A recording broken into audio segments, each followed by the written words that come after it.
All right. What's going on? What's happening? Peace and power and elevation be to all the beautiful people out there. This is your one and only girl, Tiffany French, coming through here live in effect.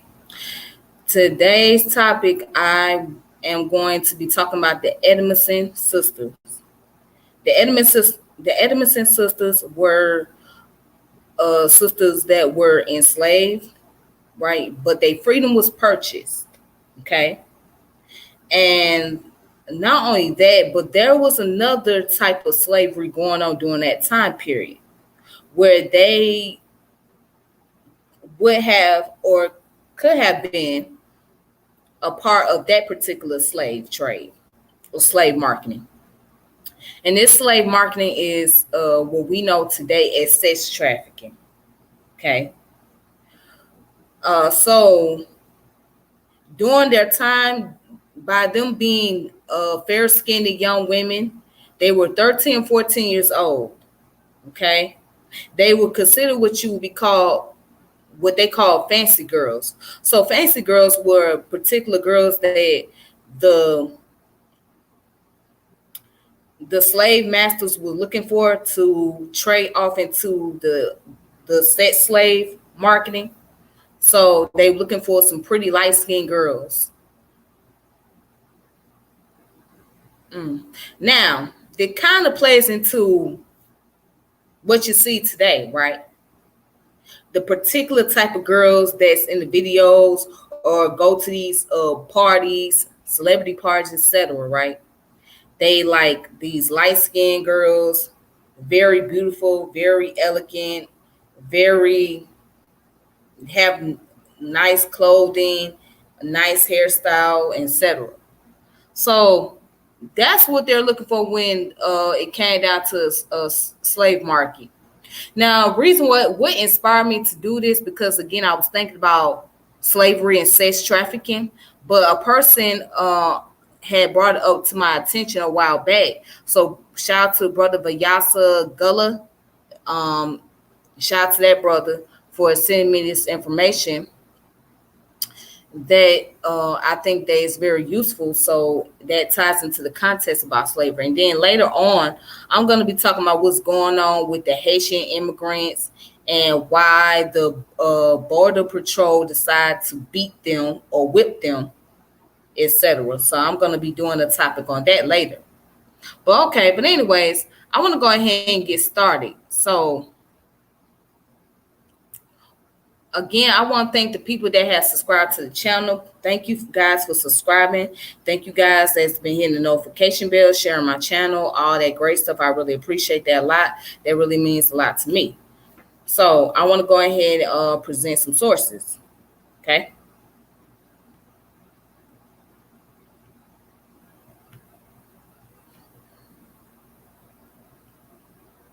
So who are the Edmondson sisters? Who are the Edmondson sisters? As you can see, the Edmondson sisters, which is Mary Edmondson and Emily Edmondson, two respectable young women of light complexion, were African Americans who became celebrities in the United States abolitionist movement after gaining their freedom from slavery. On April 15, 1848, they were among 77 slaves who tried to escape from Washington, D.C. on the schooner the Pearl to sail up the Chesapeake Bay to freedom in New Jersey. Although that effort failed, they were freed from slavery by funds raised by the Congregational Plymouth Church in Brooklyn, New York, whose pastor was Henry Ward Beecher, a prominent abolitionist. After gaining freedom, the Edmondsons were supported to go to school. They also worked. They campaigned with Beecher throughout the North for the end of slavery in the United States. All right, so here's a statue of them. All right, that's their statue. Now, their early life. The Edmondson sisters were the daughters of Paul and Amelia Edmondson, a free black man and an enslaved woman in Montgomery County, Maryland. Mary and Edmondson were two of 13 or 14 children who survived to adulthood all who were born to slavery. Since the 17th century, law common to all slave states decreed that the children of an enslaved mother inherit their mother's legal status by the principle of partis sequentia ventrum. All right. Their father, Paul Edmonson, was set free by his owner's will. Maryland was a state with a high percentage of free black people, most descended from enslaved people freed in the first 2 decades after the American Revolution, when enslavers were encouraged to manumission by the principles of the war and activist Quaker and Methodist preachers. By 1810, more than 10% of black people in the Upper South were free, with most of them in Maryland and Delaware. By 1860, 49.7% of black people in Maryland were free. Edmonson purchased land in the Norbeck area of Montgomery County, where he farmed and established his family. Amelia was allowed to live with her husband, but continued to work for her master. The couple's children began working at an early age as servants, laborers, and skilled workers. From about the ages 13 or 14, they were hired out to work in elite private homes in nearby Washington, D.C., under a type of lease arrangement, where their wages went to the slaveholder. This practice of hiring out grew from the shift away from the formerly labor-intensive tobacco plantation system, leaving planters in this part of the United States with surplus enslaved people. They hired out enslaved people or sold them to traders for the Deep South. Many enslaved people worked as servants in homes and hotels of the capital. Men were sometimes hired out as craftsmen, artisans, or to work at the ports on the Potomac River. By 1848, 4 of the older Edmonson sisters had bought their freedom with the help of husband and family, but the master had decided against allowing any more of the siblings to do so. 6 were hired out for his benefits, including the youngest sisters. All right. So, and peace, Brother Chauncey. How you doing? I hope all is going well with you. So the Edmonson sisters, right? They were born into slavery. Let's do a recap. They were born into slavery because their mother was still slave, but their father was free due to his slave master's will. So he became free, but the mother was still enslaved, again, under the concept of partis sequentia ventrum. Partis sequentia ventrum. All right. But they were hiring out slaves. What that mean? That means they would have slaves working, but all the money that the slaves were accumulating went to the slave holders. So what's the purpose of hiring them out if all the money's going to go to the slave holders? Might as well not hire them out. Might as well just keep them. But that's just how things were during the time period. And they were 13 or 14 siblings. Okay. Now their oldest sisters were free due to the help of their husbands, but they weren't. And so they had to fight for the freedom. Of course, their father put up a fight, but they went to Washington, D.C. to get to New Jersey for their freedom. All right. Let me go ahead and read more into this.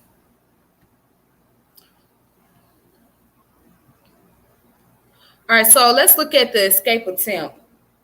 On April 15th, 1848, schooner Pearl docked at a Washington wharf. The Edmonson sisters and 4 of their brothers joined a large group of enslaved people in an attempt to escape on the Pearl to freedom in New Jersey. The escape had been planned by 2 white abolitionists, William L. Chaplin and Garrett Smith, and 2 free black men in Washington, including Paul Jennings. Starting as a modest attempt of escape for 7 slaves, the effort had been widely communicated and organized within the communities of free black people and enslaved people, changing it to a major and unified effort without the knowledge of the white organizer or crew. In 1848, free black people outnumbered enslaved people in the District of Columbia by 3-1. The community demonstrated it could act in a unified way. Now, 77 slaves boarded the Pearl, which was to sail down the Potomac River and up to the Chesapeake and Delaware Canal, from where they would travel up the Delaware River to Freedom in New Jersey, a total of 225 miles at the time. Emily was 13 years old and Mary was 15 or 16. All right, so it says the Pearl. Let's look up the information about the Pearl incident. Okay, so as you can see, here's some documents over here. Now let's look up what the Pearl incident is. The Pearl incident was the largest recorded nonviolent escape attempted by people in slavery in the United States. All right. Of course, on April 15th, 7 slaves attempted to escape to Washington, D.C., escape Washington, D.C. by sailing away on a schooner called the Pearl. All right.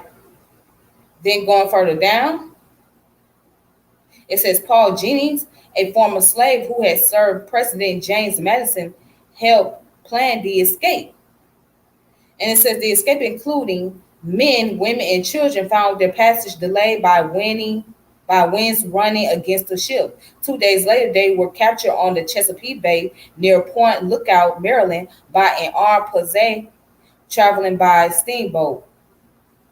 As punishment, the owners sold most of the escapes to traders who took them to Deep South. Freedom for the 2 Edmonson sisters was purchased that year with funds raised by Henry Ward Beecher's Plymouth Congregational Church in Brooklyn, New York. Okay. Now, it says when the ship and its captains were brought back to Washington, a pro-slavery riot broke out in the city. The mob attempted to attack an abolitionist newspaper and other known anti-slavery activists. Extra police patrolled for 3 days to try to contain the violence until the unrest ended. The episode provoked a slavery debate in Congress and may have influenced a provision in the Compromise of 1850 that ended the slave trade in the District of Columbia, although not slavery itself. The escape inspired Harriet Beecher Stowe in writing her novel, Uncle Tom's Cabin, in which people in slavery dreaded. The 3 white men were initially charged on numerous counts with aiding the escape and transporting the captives. The captains, Daniel Drayton and Edward Sayers, were tried and convicted in 1848. After serving 4 years in prison, they were pardoned by President Millard Fillmore in 1852. All right, so as we can see here, the book called Uncle Tom's Cabin, right, which was written by Harriet Beecher Stowe, which one day I might go into and do more into about Uncle Tom's Cabin. That story about the Pearl and the escape from Washington, D.C. inspired her to write that book. Now, people misuse the term Uncle Tom today as to call somebody a sellout or a traitor or whatever. But that's not really what Uncle Tom was. Based on the story, Uncle Tom was a person that sacrificed his life for 2 African-American females who escaped from the plantation, and he did not tell on them. So he sacrificed, he took the beating for them while they were trying to get away. Maybe one day, like I said, I would do something on the Uncle Tom cabins and whatnot. I'm quite sure some of y'all heard about it. Some of you haven't. Maybe some of you even read the book on it. So I can make the arrangement for one day to get into the book. But yeah, I just wanted to get into what the whole Pearl incident was about. Now let's go back to the Edmonson sisters.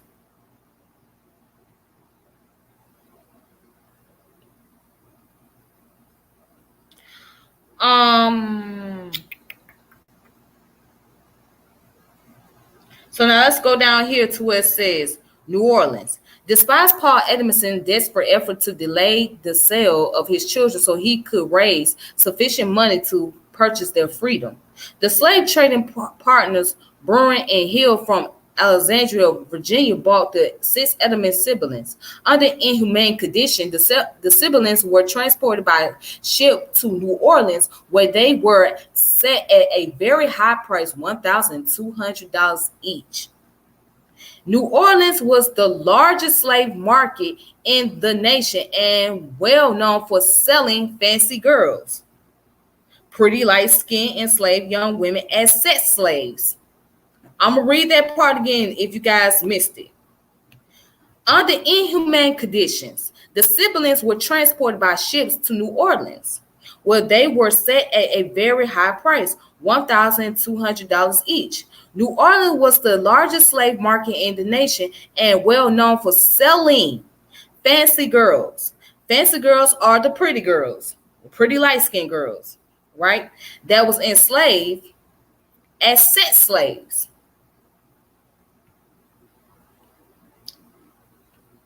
Now let's go down. It says Hamilton Edmonson, the eldest of the siblings, had already been living as a freeman for several years. He worked as a cooper. With the help of donation from the Methodist minister arranged by their father, Hamilton arranged for the purchase of his brother Samuel Edmonson by a prosperous New Orleans cotton merchant to work as his butler. When the merchant died in 1853, Samuel moved with that family and its other slaves to what is now the 1850 house in the Pontabla, was it Pontabla or Pontabla? Pontabla buildings on Jackson Square. And then go further down. In New Orleans, the other siblings were forced to stay for days in an open porch facing the street waiting for buyers. The sisters were handled brusquely and exposed to obscene comments. Before the family could rescue the remainder of its siblings, a yellow fever epidemic erupted in New Orleans. The slave traders transported the Edmonson sisters back to Alexandria as a measure to protect their investments. Ephraim Edmonson and John Edmonson, two other brothers who had tried to escape on the Pearl, were kept in New Orleans. Their brother Hamilton worked for and eventually obtained their purchase and freedom. All right. So let's go further down.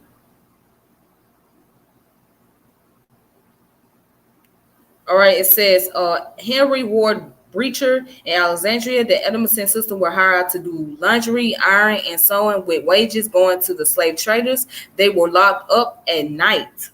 Paul Edmonson continued his campaign to free his daughters while Byrne and Hill demanded $2,250 for their release. Wow. With letters from Washington area supporters, Paul Edmonson met Henry Ward Breacher, a young Congregationalist preacher with a church in Brooklyn, New York, who was known to support abolitionism. Breacher's church members raised the funds to purchase the Edmonson sisters and give them freedom. Accompanied by William L. Chapman, a white abolitionist who had helped pay for the Pearl for the escape attempt, Beecher went to Washington to arrange the transaction. Marion Edmonson and Emily Edmonson were emancipated on November 4th of 1848. The family gathered for a celebration at another sister's house in Washington. Beecher's church continued to contribute money to send the sisters to school for their education. They first enrolled at New York Central College, an interracial institution in Cortland County, New York. They also worked as cleaning servants to support themselves. All right, it says, while studying, the sisters participated in anti-slavery rallies around New York State. The story of their escape, the story of their slavery escape attempts and suffering was often repeated. Beecher's son and biographer recorded that this case at the time attracted wide attention. At the rallies, the Edmonson sisters participated in mock slave auction designed by Beecher to attract publicity to the abolitionist cause, and describing the role that women such as the Edmonson sisters played in such well-publicized political theater, a scholar at the University of Maryland asserted in 2002.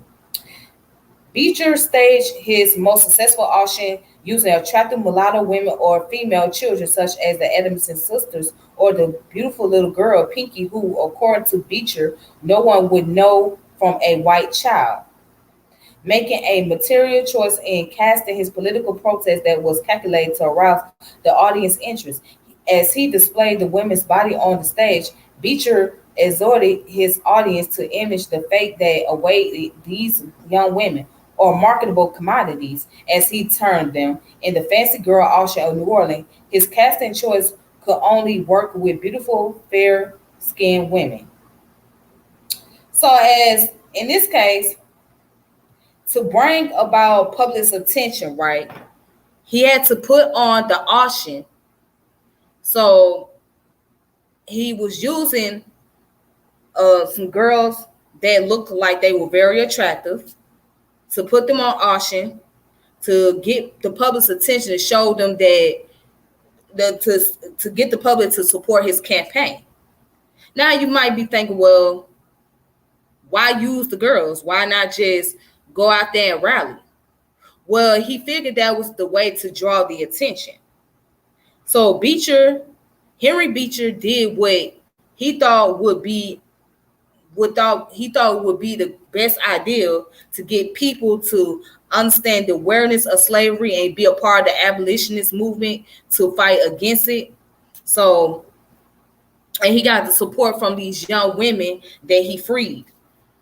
So again, as you can see, you will see that a lot of the Quakers and Methodist Christians play a prominent role in the abolitionist movement as far as freeing slaves is concerned. So people that earned their freedom, if they couldn't get their freedom by paying up to the master, they were able to reach out to these churches that were able to raise money up to purchase their freedom. And most of those churches were white churches. All right.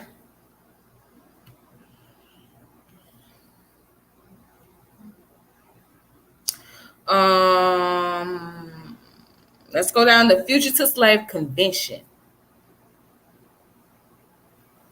All right, over here it says daguerreotype taken by Ezra Greenleaf Wild at the 1850 Fugitive Slave Convention, Casanova, New York. The Edmonson sisters are standing wearing bonnets and shawls in the front row behind the seated speakers. Frederick Douglass is seated with Garrett Smith standing behind him. All right, so this is the picture right here. So these are the Edmonson sisters, and that's Frederick Douglass. Okay.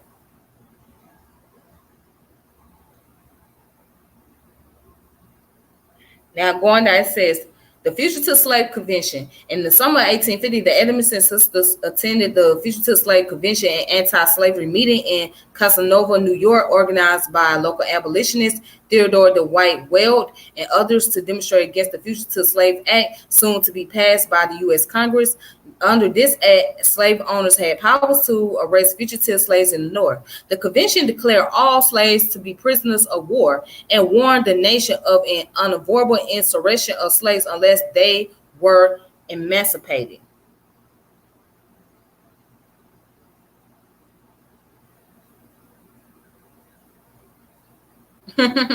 So the convention declared all slaves to be prisoners of war. Prisoners of war. Keep that in mind.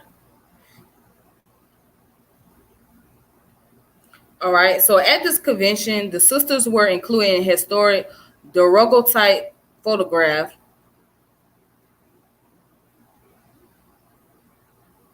taken by Theodore Dwight Weld's brother, Ezra Greenleaf Weld. Also included in this picture is the legendary orator Frederick Douglass.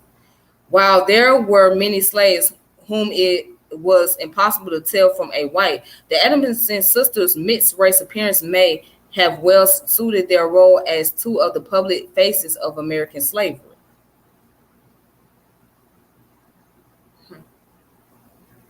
Oberlin College. In 1853, the Edmonson sisters attended the Young Ladies Preparatory School at Oberlin College in Ohio through the support of Beecher and his sister Harriet Beecher Stowe.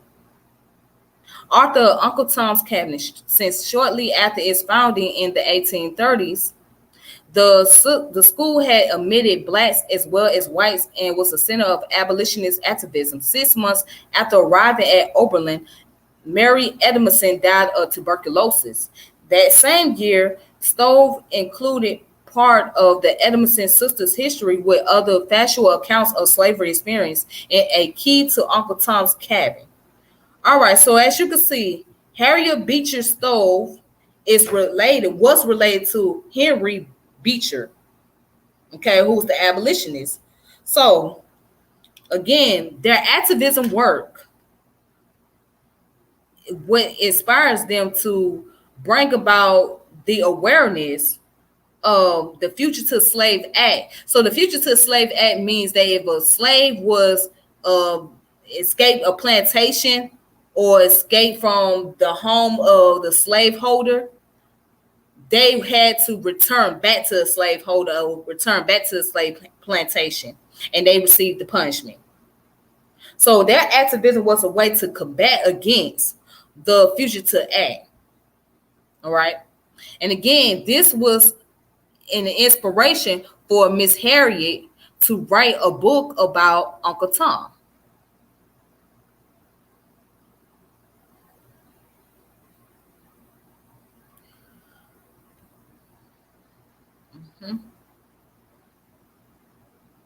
So going down, normal schools, normal schools for colored girls. 18 years old, Emily returned to Washington with her father, where she enrolled in the normal school for colored girls, which is now known as the University of the District of Columbia. Located near the current DuPont Circle, the school trained young African American women to become teachers. For protection, the Edmonson family moved to a cabin on the grounds. Emily and Martilla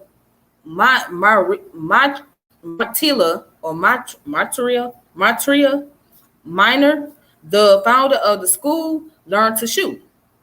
Let me try that again. Sorry about that. So, located near the current DuPont Circle, the school trained young African American women to become teachers. For the protection, the Edmonson family moved to a cabin on the grounds. Emily and Martilla Minor, the founder of the school, learned to shoot.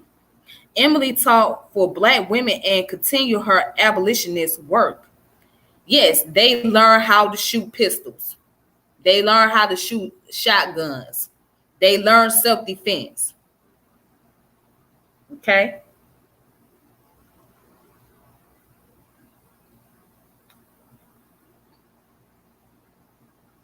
And then you're going to go down later life. At age 25 in 1860, Emily Edmonson married Larkin Johnson. They returned to the Sandy Spring, Maryland area and lived there for 12 years before moving to Anacostia in Washington, D.C. There, they purchased land and became founding members of the Hillsdale County. At least one of their children was born in Montgomery County before their move to Anacostia. Edmonson maintained her relationship with federal Anacostia resident Frederick Douglass, and both continued working in the abolitionist movement. Even after their ratification of the 13th Amendment, they remained so close that Emily's granddaughters observed that they were like brother and sister.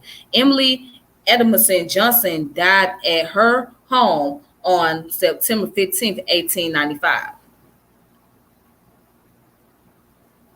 All right, so the legacy and honors. In 2010, the city of Alexandria, Virginia named a park on Duke Street as Edmonson Plaza after the two sisters. It is near a former slave traders facility and other historical sites associated with slavery. 2010, a 10-foot tall bronze sculpture of the two sisters by the sculptor Eric Brom was installed at Edmonson Plaza at 1701 Duke Street in Alexandria, next to the site that was burned in Hill's slave holding facility, now a private office. Let's look at other representation. 1992, Julian A. Lillis played the Pearl, which drew on the writings of John H. Painter. A descendant of one of the Pearl fugitives, was given its premiere by the Source Theater in Washington, D.C. So you can look under the fugitive slave law, and then these are the references and notes at the bottom. Okay. Then you go down to where it says further reading. All right. So that's it. All right. And then I also want to show you guys some sources. So tie this into the subject, and some of it has some relation to the subject. All right. So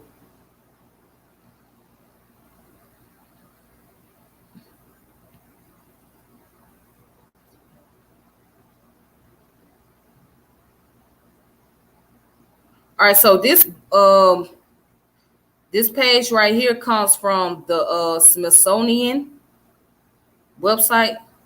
It's called Southern Spaces, an interdisciplinary journal about regions, places, and culture of the U.S. South and their global connection. All right, so I'm gonna show you guys that.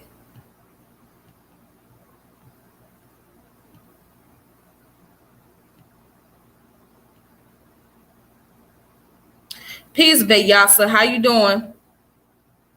Brother Gullah, how you doing? All right, so right here where it says enslaved labor in building the Smithsonian, reading the stones. So you telling me it was the slaves that built the Smithsonian building? Well, I didn't even know. Well, my goodness, I would have never known. I would have never known that it was the slaves that built the Smithsonian building. Yes, the Smithsonian Museum that you guys know of, that keep up with scientific information, documents, historical facts. Yeah, it was the slaves that built that building. Didn't know. But anyways, let's continue.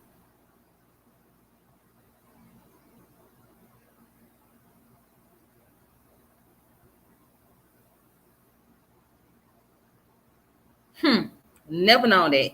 It says overview. Mark Azelander examined evidence that enslaved persons were involved in the construction of the original Smithsonian building in Washington, D.C. Many enslaved workers who labor at the Maryland quarry from which all the buildings, freestone or sandstone blocks, were obtained had roots in enslaved families owned by Martha Curtis Washington at Mount Vernon. And what erudition or erudition, and what erudition he can't even read stone. Only he never figures out that the veins in the marble of Diocletian or Diocletian baths are the burst blood vessels of slaves from the stone's quarries. Wow. Wow. Well, my. Were enslaved persons involved in the construction of the original Smithsonian building, known as the castle, as it well-established enslaved African Americans worked on the construction of many buildings in antebellum Washington, D.C., including the U.S. Capitol and the White House, rarely received any monetary compensation. Was this true for the Smithsonian as well? First, a little background. Slavery was an active presence in Washington during the years that the first Smithsonian building was under construction. From 1847 to 1855, to the immediate south of the Smithsonian grounds lay two of the most notorious slave pens in the region, where persons of color, many of them kidnapped or arrested on the feminist pretext, were held under horrific condition, pending their slave sales to point south. One of these, the William House or Yellow House, was located on the south side of B Street, now in Independence Avenue, more or less across the street from the present location of the Hartshorn Museum. In 1850, Smithsonian Regent Jefferson Davis, future president of the Confederacy, remarked of this structure, "It is the house by which all must go who wish to reach the building of the Smithsonian institution." Davis A defender of slavery claimed the building looked quite binging to him, but many abolitionist commentators circulate details, narratives of the horrors that occurred within. All right. So a block away at 7 in Maryland, the area now occupied by a park in front of Capitol Gallery stood the equally notorious Robbie Tavern and Slave Pen. Couples of chains enslaved people. And it says, were regularly marched through the streets of downtown Washington, attracting a series of outraged pensions by anti-slavery advocates across the nation and inspiring passionate congressional speeches by abolitionist representatives, appalled that slavery and the slave trade were openly conducted in the nation's capital. The spring that construction began in earnest on the Smithsonian building saw one of the most dramatic incidents in the local history of slavery. In April 1848, over 70 enslaved persons attempted to escape Washington on board the schooner Pearl. They were soon recaptured. Most were taken to the New Orleans slave markets to be sold into plantation in the Deep South. Some were transferred back to Alexandria, Virginia to be sold there. The freedom of the two most prominent escapees, the Edmonson sisters, was purchased by Reverend Henry Ward Beecher's Plymouth Congregational Church in Brooklyn, New York, where Reverend Beecher famously staged a mock auction of two young women to raise funds. Wow. All right, so you guys can go on here. Just as a matter of fact, you guys can download a PDF on the Adobe if you got an Adobe. All right, so yeah, just go and look up enslaved labor and building the Smithsonian, reading the stones, Southern Spaces. All right, so just look this up and you guys can download the PDF to read more into it. See, but I never knew that. That was surprising to me. I never knew that it was the slaves that built the Smithsonian building. But of course, again, slavery was very prominent then, so it shouldn't be that much of a surprise to me.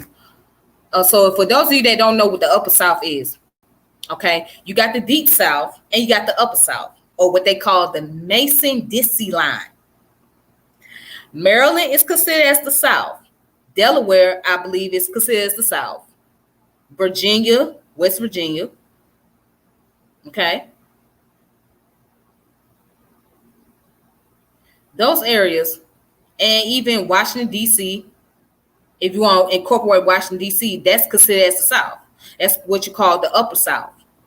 The Deep South, or down South, as we call it now, we call it down South. But this the Deep South. The Deep South would go from Tennessee, Kentucky, Georgia, the Carolinas, Florida. You got Alabama, Mississippi, Louisiana, Texas, Arkansas, Oklahoma.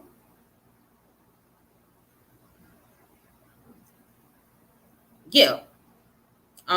So, yeah, I think that's it. Yeah, Texas, Oklahoma, Arkansas, Louisiana, Mississippi, Alabama, Georgia, Florida, Tennessee, Kentucky, the Carolinas. Yeah, that's considered the Deep South. But going from, I think, from Mississippi all the way over to Texas, that's considered as Southwest region, like the Southwest region. And from Alabama all the way over, that's considered to be Southeast. And then when you go up, all right, you got, of course, Virginia, Maryland, and Delaware, and the DC and West Virginia. That's all Upper South. That's Upper South, Mason-Dixie line. All right. Oh, you in Little Dixie. Okay, Lil Dixie. I will have to check that out. And you in Oklahoma. All right, so you know about the history. You in Oklahoma, you in the South. Yes, so Oklahoma is the South, but you don't hear much about Oklahoma. Now, unless you do some history about the I think is it the Trail of Tears? I think the Trail of Tears took place within the Oklahoma region, all the way on up. So I have to double check that, but I believe it was the Trail of Tears that took place within Oklahoma area. But what's very amazing about Oklahoma is they have a very high percentage of African Americans who have native ancestry in them. So Oklahoma has a strong native ancestry. Like most black people over there, they have a lot of native ancestry in them. So that's very interesting. But as I say, I will have to look more into that. I have to look deep into it. All right, so that's that information. Let me go ahead and continue. Now, this one is called the New Orleans slave market of the South. So a lot of people didn't know that New Orleans was a slave market of the South. Let me see what the brother said. Yes, many of the slaves came as slaves to Indian tribes during the Trail of Tears. Okay, I figured that. But one day I have to gather more information about the Trail of Tears, because a lot of people love to claim a tribe, especially the Cherokee Indians. And sorry, but the Cherokee Indians was one of the 5 Native American groups that was enslaving black people. So what I'm going to do is I'm going to make it my business to gather up all the information as much as I can about that particular topic, subject matter, and we'll go from there, because it's very deep. It's very deep. I'm quite sure that it was covered on other channels.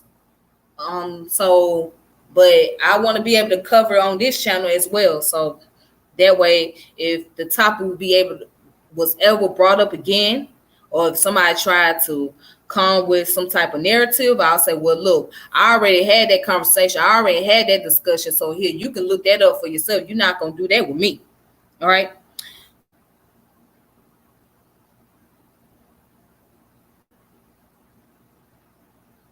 You have to look into Spanish or French records to find information on us in this region before Trails of Tears. Okay.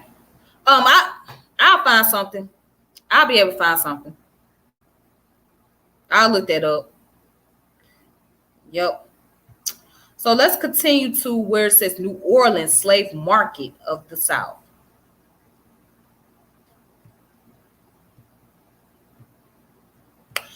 Yepper. See, a lot of us, when we hear about New Orleans, we know New Orleans. We know that New Orleans had slavery going on. We know about the French and the Spanish War took place, because it was the Spanish that occupied what we know today as Louisiana first. Okay. And then when they got into it with the French people had what was called the Louisiana Purchase, which was from Louisiana all the way up to Canada. All right. So that was the Louisiana Purchase. Okay. So they had all that going on. Then, of course, we know about the jazz music, because jazz is the home. New Orleans is the home of jazz. And we know about a lot of that. We know about the voodoo, for those of you that practice voodoo and hoodoo. They do a lot of that in New Orleans. The French headquarters, the Creole people, etc. But we got to get into the New Orleans slave market. What do we know about that? Well, let's see. Now, right here is under the Historic New Orleans Collection, Museum Research Center Publisher. All right. So you go under hnoc.org. Okay. hnoc.org. hnoc.org. Historic New Orleans Collection. There we go. All right. So New Orleans slave market of the South. Unlike many southern cities, New Orleans did not confine its slave trade to a single market structure or even a handful of locations. Instead, slaves were sold citywide. Auction blocks in the sumptuous Rotunda, Rotunda of the New of St. Louis Hotel private residence, public parks, decks of ships moored along the Mississippi high whale slave pen, and commercial complexes such as banks, arcade, all served as site for the buying and selling of human beings.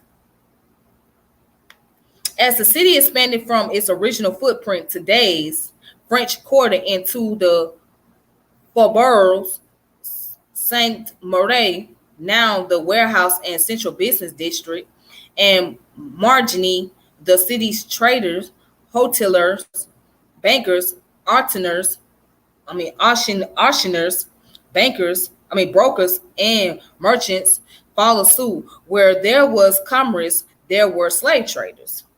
Uh-oh. And it says here, when war was declared, there was 10 boats of niggers loaded at Washington and shipped to New Orleans. We stayed in the nigger traders' yard there for about 3 months. The yard had a tall brick around it. We had a bunk room, good cotton pads to sleep on, and blankets. On one side, they had a wall fixed to go up on from the inside, and 12 platforms. You could see them being sold on the inside and the crowd on the outside. When they auctioned them off, they would come pick out what they want to sell next and fill them blocks again. They sold niggers all day long. They come in another drove. They had men out buying over the country. Taylor Jackson, from Born in Slavery, Slave Narratives from the Federal Writers Project, 1936 to 1938. And it goes on to say, though it is impossible to capture the location of every slave sale that took place at antebellum New Orleans, the map linked below represents an effort to understand major landmarks in the city's expansive network of slave trading sites, using cities directories, newspaper advertisement, property records, historic maps, and in 1854 merchant census from the office of the city treasurer. Researchers identified 52 decree sites where the sale of men, women, and children took place on a large scale between 1811 and 1862, though slave pens and auction house were scattered throughout the city core. 3 nodes of pronounced trading activity emerged: Esplanade Avenue at Moreau, now Chardes Street, St. Louis Street between Royal Street and Levee, and the area bounded by Common, Corondale, Union, Philippia, now O'Keefe Streets, which now coincidentally also served as New Orleans banking district. All right. So as you can see, this is a picture of slaves in the rotunda. All right. So this is a flyer, and what the flyer says by Hewlett and Raspiller on Saturday, April 14th, between 1 and 2 or 12 o'clock at Hewlett's Exchange will be sold 24 head of slaves lately belonging to the estate of Geno Irwin of the parish of Iberville. These slaves have been for more than 10 years in the country and are all well acclimated and accustomed to all kinds of work on a sugar plantation. There are among them a first-rate cooper, a first-rate brick maker, and an excellent holster and coachman. All right, so I'm not going to go any further, but you can see here, this is the price for each of the slaves. So as you can see, the price right here, this is the price for each slaves. All right.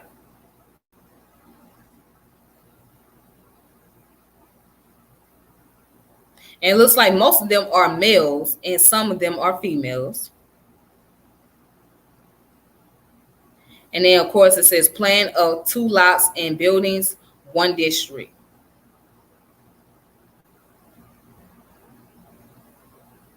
All right. So, anyways, that's this information.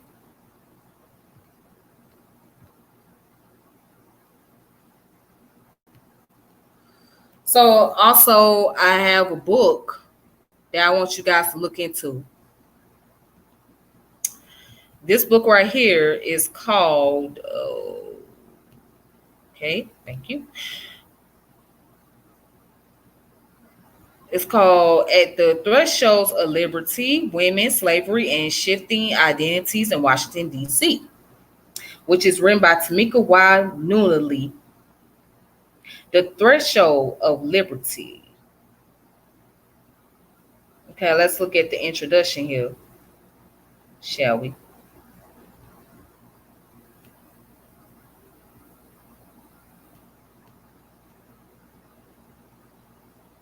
All right, so it says, nobody forced me away. Nobody pulled me. And nobody led me. I went away on my own free will. I always wished to be free and meant to be free. Jane Johnson. I have thought, though men enslaved by the body, I have thought, though men enslave the body, they cannot enslave the mind and then prevent it from thinking. Mary Bent, student at the minor school. Rightful liberty is unobstructed, action according to our will within its limits drawn around us by the equal rights of others. I do not add within the limits of the law, because law is often but the tyrant's will and always so when it violates the right of the individual. Thomas Jefferson. All right, so going down to here, it says, on August 16, 1821, Thomas Tingley, command of the Washington Navy Yard, placed a notice in the Daily National Intelligencer of a slave's escape in Washington, D.C. earlier that week. Saray, an enslaved woman Saray, an enslaved woman he owned, walked out of the kitchen in his residence and beyond the Roth into the residential area of the district and did not return. By the time the advertisement appeared, Saray had become Suki Dean, a fugitive within the nation's capital and a free black woman available for hire. Tingy explained in the notice that Saray had changed her name to Suki Dean and that she most likely continued to seek employment as a domestic with a local family after having fled the home of one employer when she learned Tingy had discovered her whereabouts. At this point, Suki Dean disappeared from the available historical record, and yet Saray was henceforth Suki, the person she had envisioned, fashioned, and named before her escape that summer of 1821.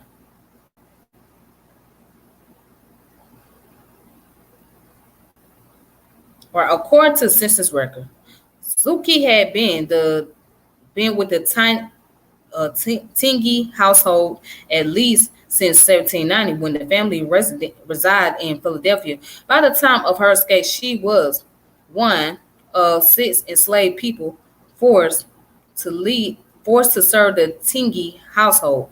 Suki's frequent appearance in family correspondence reveals a history of everyday defiance, and more specifically, her plans to wield her own authority over her life. Her escape was culmination of that history. Tingy's wife, Margaret, had threatened to sell her just before they moved to Washington, D.C.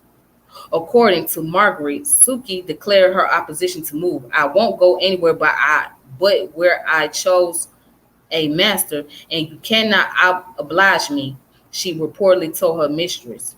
Suki stayed with the family for 20 more years before she decided to leave. Perhaps she decided to remain for 20 years because she was also raising children. We know that Suki bore children within the TNG household. We know very little, however, about their lives, the condition of life and work in the household, their social network with the district, or whether they remain with the Tingis after Suki left. What is clear is that their mother maintained very specific ideas about her desired life, identity, and work environment. Suki's own assertion about her choices and obligation developed decades before she escaped. And goes on to say, at the threshold of liberty tells a story of women like Suki, African American women who made extraordinary claims to liberty in the nation's capital in ways that reveal how they dare to imagine different lives. Self-making, as it appears in the actions of African American women, helps us to consider the possibility of self-definition, even if Black women never acted on these visions in the forms of resistance. For instance, Suki's decisions allow us to recognize the manner in which enslaved women plotted, dreamed, imagined, and created ideas about themselves, as well as the people they knew, and the places in which they lived decades before any evidence of resistance. In other words, Suki confirms for us the very existence and palpability of Black women's sense of self in ways that makes this less a story about resistance and more a story about what it means to assign meaning to and understand the possibility of their worlds. This is not to undermine the power of resistance. Indeed, this entire book rests on the evidence of resistance to explore the possibility of self-definition. But what if our conversation is about how women of African descent navigated life in face of a society built on the bondage and exploitation of Black women? Do continuities of survival exist to help us understand how African American women survive the exigencies and afterlives of slavery, to use the term of Saidiya Hartman? If so, what does it mean to define and preserve a sense of self in a society that supported a narrow definition of what it means to be a Black woman? This process of self-definition or intervention requires strategic navigation of District of Columbia, its institution, local labor, economy, laws, communities, and neighboring counties. Wow, that book sounds like it's gonna go very deep. Um, Again, this book is called The Threshold of Liberty: Women's Slavery and Shifting Identities in Washington, D.C. Tamika Y. Nunley. So please make sure you guys check this book out. This book can be found on the digital copy. Digital copy means like the PDF, the ebooks, or you can find it on Amazon, or you can probably try Barnes and Nobles, or you can go on this app called the Scrib. Scrib is an app where you can also look at different documents, audio books. You can check out PDFs. So if you ain't got the Scrib apps, make sure you do so. You can go on your Google Play if you got an Android, and and you can also go on Apple to download Scrib. Scrib spelled SCRIBD. SCRIBD. Scrib. So you guys can check that out.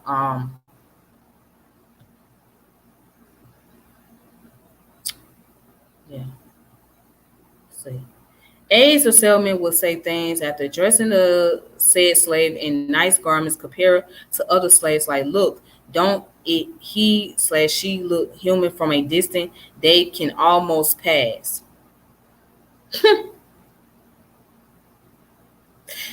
Yeah. Yeah, it's the advertisement. Yes, that's the advertisement, and it was based on colorism. So based on if the person is light skinned, they were more of a high value. But if the person was dark skinned, they were not as much of a value. Hmm. The nerve, they were the most uncivilized, and speaking about Africans that way. That's how they always viewed us. They viewed us as being uncivilized because they didn't understand our culture. They didn't understand our cultural practice. So they thought we were just uncivilized people, rebellious people. They thought that we were They thought that we were slow. If we take a look at what Thomas Jefferson had said about Booker T, I mean not Booker T, Benjamin Banneker. Benjamin Banneker is an astronomer, very wise man, but Booker T, I mean not Booker T, excuse me, y'all, my mind is messed up today. I've been kind of tired this week, so sorry about that. But anyways, not Booker T, but Thomas Jefferson made a statement regarding to Benjamin Banneker, and his statement was that Benjamin Banneker, and let me just translate it. He felt like Benjamin Banneker was very creative, but he thought that Benjamin Banneker was not as intelligent. He was not very intelligent, meaning that he felt that Benjamin Banneker was retarded or slow. So yeah, they always made commentaries about black people because they didn't understand. They didn't understand other cultures. All they understood was work and money.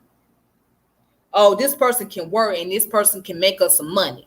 That's all they understood. They didn't understand the language we were speaking. They didn't understand what our ancestors was doing and during the time period before the invasion took place, the trades, the slave trade. They didn't understand the spiritual practice, cultural practice. They didn't understand none of that. Okay.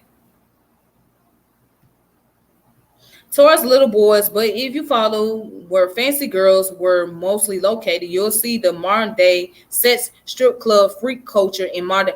Oh, I'm glad you brought that up. I'm glad you brought that up because thank you for bringing it up, Gutler. Because let's be technical here. The fancy girl ideals and all of that, and the sex slave thing that kind of it ties into it ties into what we know today as the strip clubs, the video vixen, and all the freak culture. It ties into the concept of sex trafficking. It all ties into that.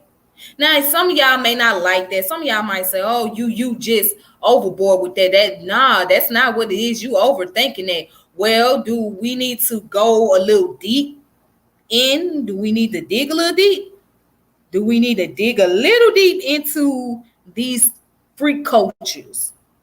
Do we need to dig a little deep into the strip clubs and all of that? Do we need to do all of that? Do we need to? As a matter of fact, I'm going to find a video piece that Irritate Genie did. If y'all know who Irritate Genie.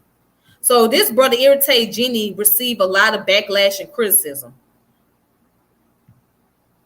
Now I'm gonna show you something.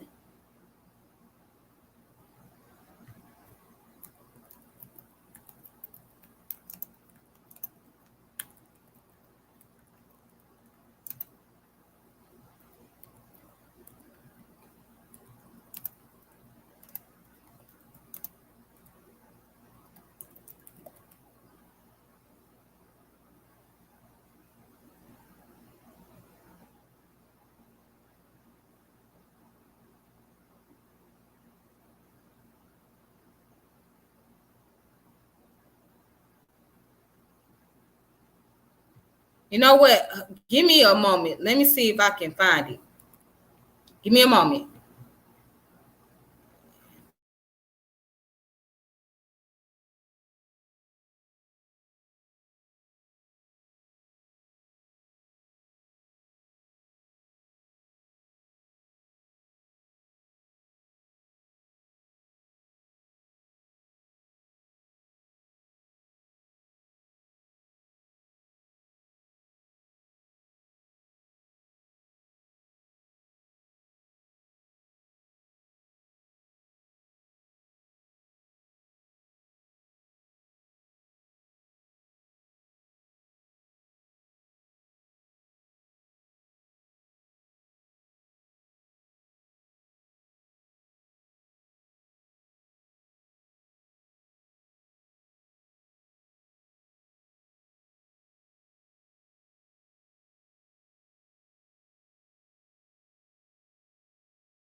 Okay, so I can't find the video, unfortunately. It'll take a lot for me to look into the video, but I think he like that of a true coin upon a pavement.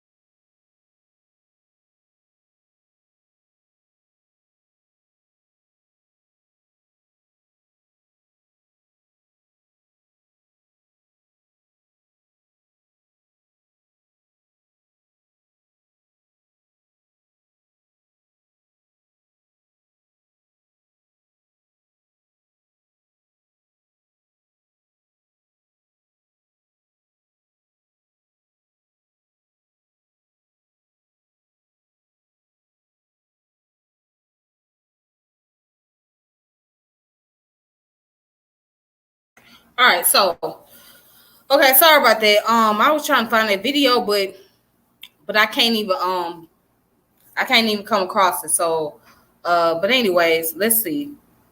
Even in videos, the girls are often preferred to be light skinned. Talk about it. I mean, think about it. If she's dark, she got to be a full strip of material down there for this market.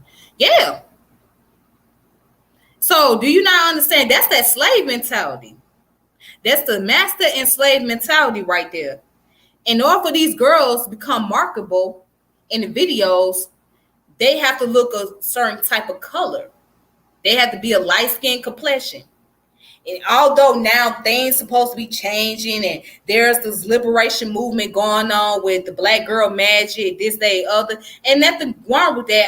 I'm all for that, but you can still see the colorism. Let me give you a prime example while I'm on this subject. Let's talk about rappers like Megan Thee Stallion, all right, Mulatto, Sweetie. They are much more marketable. They are more marketable than City Girls, Dej Loaf, Dreezy, Cash Doll. And I wouldn't even, first of all, I wouldn't even include Cardi B as a black girl. I mean, because at once upon a time, she didn't go around claiming that she was black. She was claiming herself or identifying herself as being Latino. So I wouldn't even put Cardi B into that category of being a black girl. But you know what? For the sake of the argument, let's throw Cardi B into that category, okay? And Nicki Minaj, Cardi B, Megan Thee Stallion, they are all marketable. Why? Because of their skin complexion. Although that people are trying to eliminate the concept of colorism, like particularly artists, but what the artists don't understand themselves is that that's how the industry operates. They operate on the concept of the colorism of sex appeal. Which one is more appealing? Beyonce, as beautiful as Beyonce is, she is very marketable because of her complexion. And she has a sex appeal.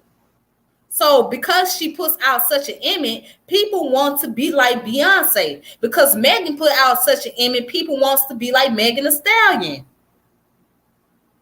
They want to look like her. They want to dance like her. They want to twerk extra hard and get the booty like her because, you know, she's naturally fit. Megan works out. She don't believe in those cosmetic surgery. She doesn't believe in that. She goes to the gym and she literally works out, like do intensive workout. Okay? That's one thing I can give props to Megan's on. You know, she does her thing. She do intensive workout to get the body that she built. But it's a lot of women that want to look like Megan of today. And what they'll do, they'll go above and beyond, even if that means to get a butt injection to look like her. They want to look like Nicki Minaj. There's women that want to look like Cardi B.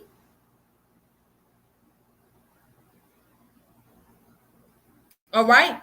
So, but with that being said, Megan is at the top of the list.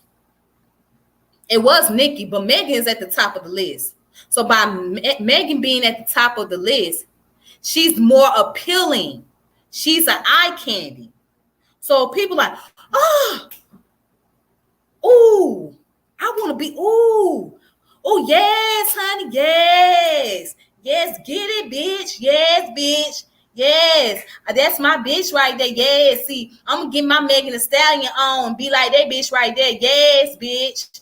That's the attitude.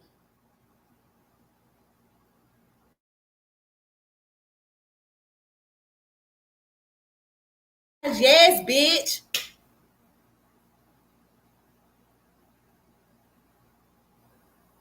But you got rappers like Cash Doll who are very talented. Dreezy is very talented. Dej Loaf.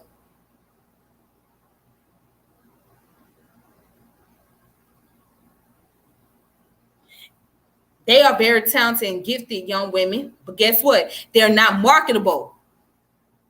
They're not marketable. City girls, they talented. They up there in the mainstream, but they not as marketable as Megan. Now they make a lot of booty shaking music, but they not as marketable. So although the industry, the females, the rappers, they trying to come together and form some type of unity, but they don't understand they in competition. Even Megan gotta understand you in competition. It's a competition. It's a competitiveness. The industry, the music industry, is based on competition. It's based on who is competitive.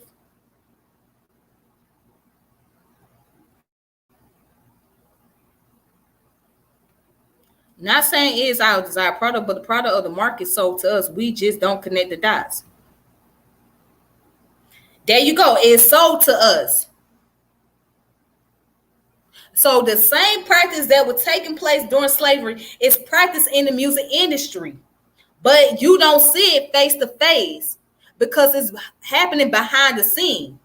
Now they have a structural way of doing it. They have a structural way of doing it, but it's still the same concept. It's just not happening in front of your face. Well, technically it is, but you don't see that because you're distracted by the beauty of the person on television, but you don't really know what's going on behind the scene unless you're studying or unless you are actually working with these executive producers, directors, ARs, whoever. If you're working in the music industry, you know these things. If you're working within the strip club, you would know these things. But if you're just a consumer or you just somebody that's looking for entertainment, you're not gonna think nothing other. You're not gonna be focused too much on that. You're gonna focus on the entertainment aspect of it.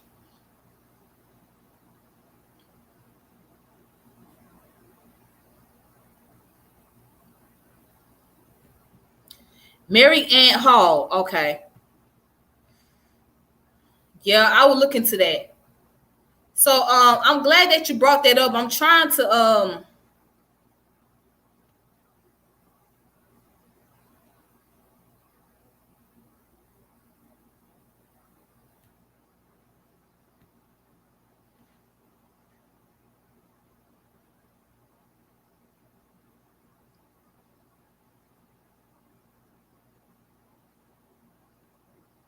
I was trying to find an irritate Genie video, but he does a good job at connecting those dots. He really does. And as much flack that brother be getting from people, as much people demoralize or assassinate his character, um, the brother puts out great information. So if you guys don't know who Irritate Genie is, y'all need to look him up. Irritate Genie or Sophie's. He really goes into that detail. He goes into the sexual predators. He talks a lot about how the degeneracy take place within the music industry and the media, etc. So there's a lot of facts going on in his lectures. There's some valuable information there in his lectures. But anyways, let me go ahead and continue. So kind of tying into this and speaking of the concept of sex trafficking, right? We gotta tie the concept of the relationship, the pimps and the hoes, all right, that's taking place with amongst us within our community, with people that lives in our environment or that come to our environment and look to pick up those who are marketable to be out in the open, be out in the streets, be in these strip clubs, be at these freak shows, freak parties, whatever. So let's see this book right here. I figured that maybe this book will tie into the subject. Okay. This book here is called Race in Pimp City, The Uncut Truth About Domestic Human Sex Trafficking by Armand King.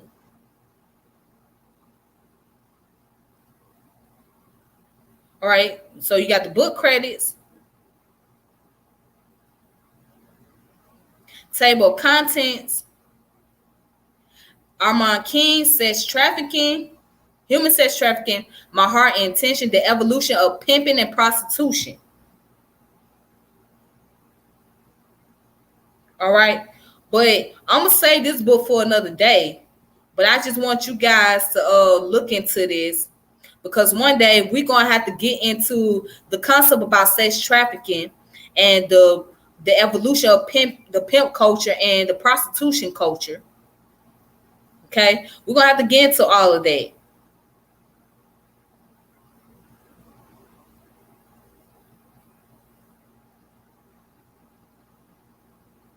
We're going to have to get into that. So that's going to be a subject on its own. That's going to be a subject on its own. So I'm going to post up the book again so you guys can look into it.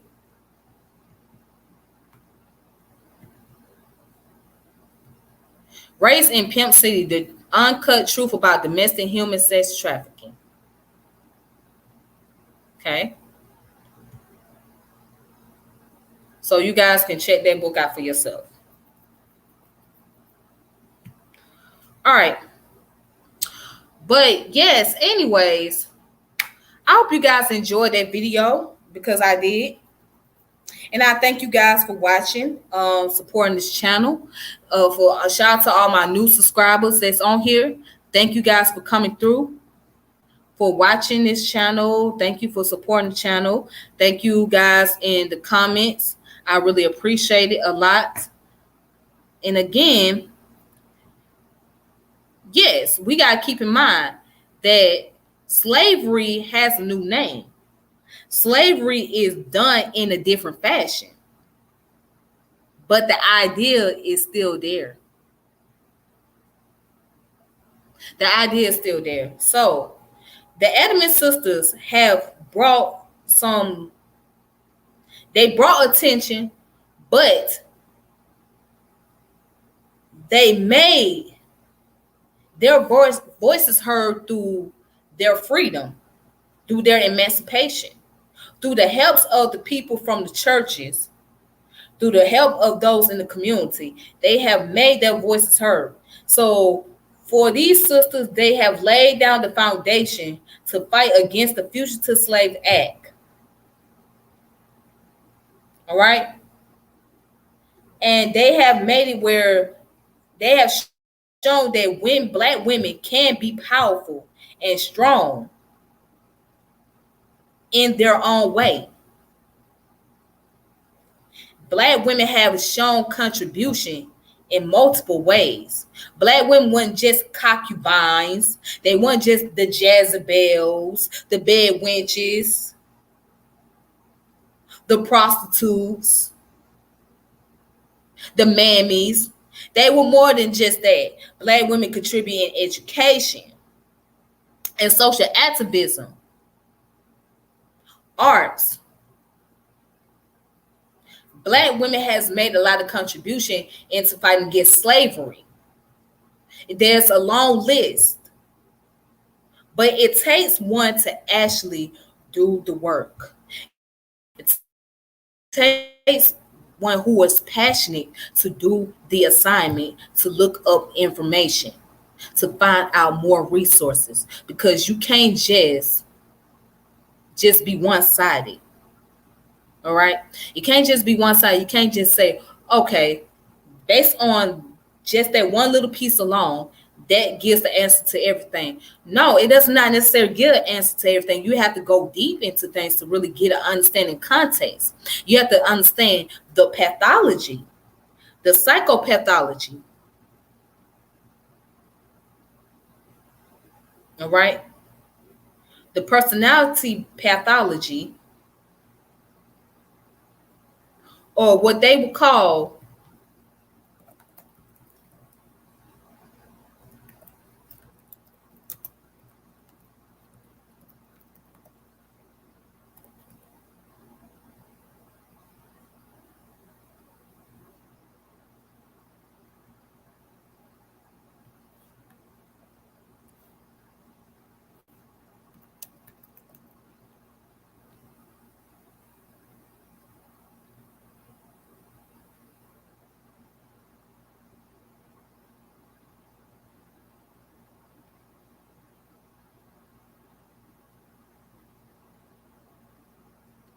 yeah, what they'll call, like I said, sorry about that. Excuse me.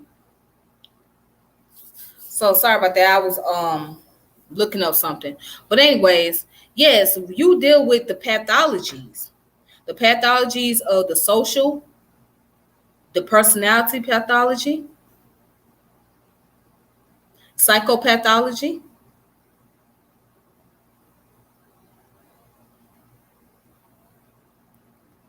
This is something real. This is something real.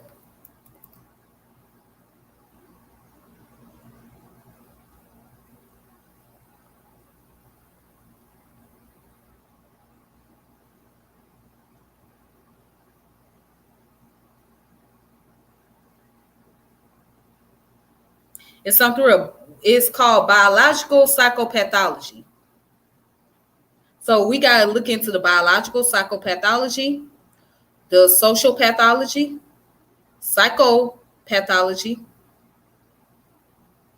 personality pathology.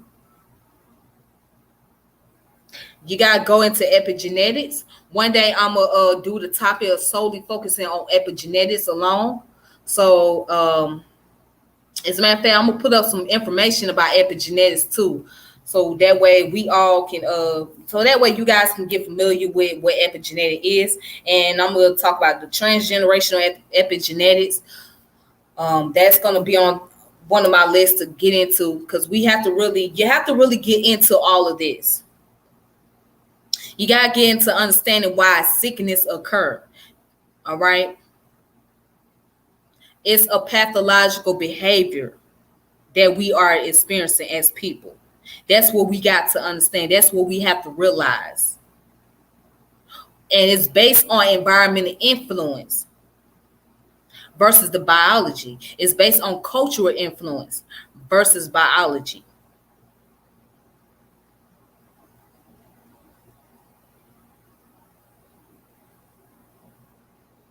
All right. But it's something that has been passed on and it's been carried on as a tradition.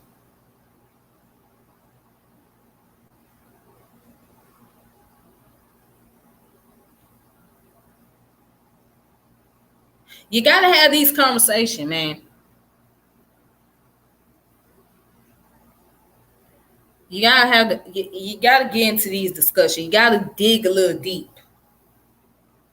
You gotta dig a little deep into the sickness that's going on. And some things gotta be purged. Some people gotta be purged. It's in order to save other people. I'm gonna say it again. Some things gotta be purged, and some people gotta be purged in order to save other people.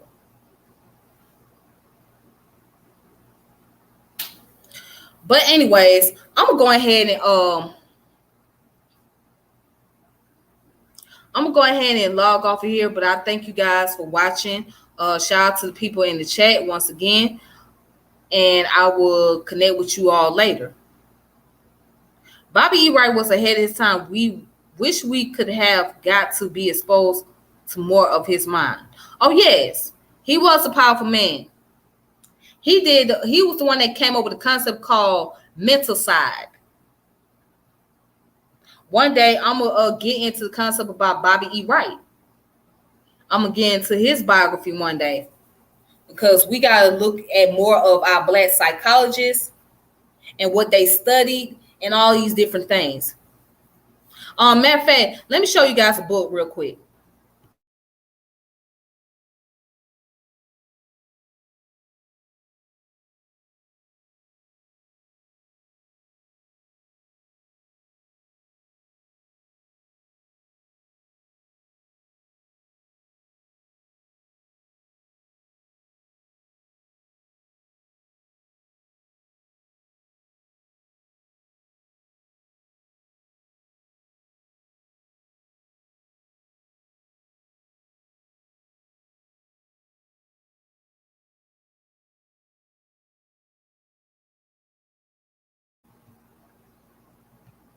And speaking of black psychologists, you guys need to check this book out called The History of the Association of Black Psychologists by the late Robert L. Williams. So Robert L. Williams passed away. He was the one that came up with the concept about the BISH test, which means Black Intelligent Testing Cultural Homogeneity, right? 100. So you guys, I did a video about him a while back. So Robert Williams was one of the black psychologists, but he also was one the head of the Association of Black Psychology. So here's the book. It has the list of all the people's name on here. And Bobby Wright is one of them.